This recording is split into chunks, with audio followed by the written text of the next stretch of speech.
भारत का अगला राष्ट्रपति इन दो चेहरों में से कोई एक होगा। यूपीए के बाद एनडीए ने राष्ट्रपति पद के उम्मीदवार का ऐलान किया, जिसके बाद से पूरे देश की निगाहें अब 18 जुलाई को होने वाले राष्ट्रपति चुनाव पर टिकी हैं। इस बीच विपक्ष के उम्मीदवार यशवंत सिन्हा ने द्रौपदी मुर्मू की उम्मीदवारी को लेकर पहली बार प्रतिक्रिया दी।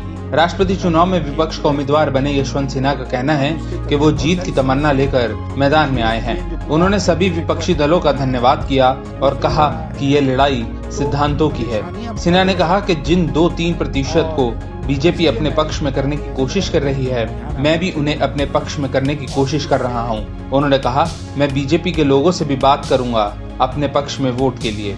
आपको बता दें कि यशवंत सिन्हा अटल बिहारी वाजपेयी सरकार में मंत्री थे। द्रौपदी मुर्मू को एनडीए के प्रत्याशी बनाए जाने पर भी यशवंत सिन्हा ने पहली बार रिएक्शन दिया। उन्होंने कहा कि यही कहना चाहता हूं, मेरी लड़ाई द्रौपदी मुर्मू से नहीं बल्कि सिद्धांतों से है। यशवंत सिन्हा ने राष्ट्रपति चुनाव में अपनी जीत का भी दावा किया। उन्होंने कहा, जो लोग मुझ पर इस बात का दबाव बना रहे हैं कि पहली बार आदिवासी समाज से आए उम्मीदवारों को जीतने दिया जाए, तो उनसे मैं यही कहना चाहता हूं कि जहां बात देश की दिशा ठीक करने की हो, वहां ये मुद्दे छोटे हो जाते हैं।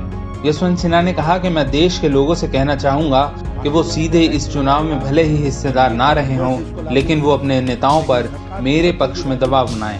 आइए अब एक नजर डालते हैं विपक्ष के राष्ट्रपति पद के उम्मीदवार यशवंत सिन्हा के राजनीतिक सफर पर। बता दें, राष्ट्रपति पद के लिए विपक्ष के उम्मीदवार बने यशवंत सिन्हा का राजनीतिक सफर कई पार्टियों से होकर गुजरा है। बिहार में पैदा हुए और बिहार कैडर के आईएएस अधिकारी सिन्हा ने साल 1984 में प्रशासनिक सेवा छोड़ दी और जनता पार्टी का दामन थाम लिया।